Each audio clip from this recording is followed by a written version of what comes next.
বর্তমান সময়ে দেখা যায় অনেকে স্টাইল করে হাতের নখ বড় রাখে। এই হাতের নখ বড় রাখার বিধান কি? অত্যন্ত গুরুত্বপূর্ণ প্রশ্ন। হাতের নখ স্বাভাবিক দৃষ্টিতে বড় রাখা হইতেছে মাকরুহ। তবে যদি হাতের নখ এই পরিমাণ বড় রাখা হয় যে এর ভিতরে ময়লা জমে থাকে, ওযু কিংবা গোসলের ক্ষেত্রে নখের মধ্যে পানি না পৌঁছায়, তাহলে এমতো অবস্থায় এইরকম নখ রাখা নাজায়েজ হবে।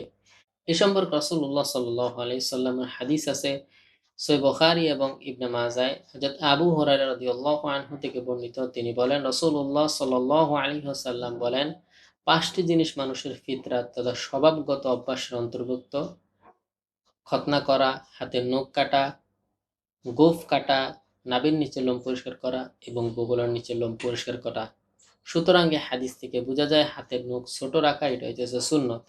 যদি কেউ হাতের নখ কোনো কারণবশত বড় হয়ে যায় তাহলে সেটা ভিন্ন কথা, কিন্তু স্টাইল করে নখ বড় রাখা এটা মাকরুহ হবে। তবে যদি নখ এতটা বড় হয় যে নখের ভিতরে ময়লা জমে থাকে এবং অজু গোসলের ক্ষেত্রে পানি না পৌঁছায়, তাহলে এই অবস্থায় রাখা হারাম হবে।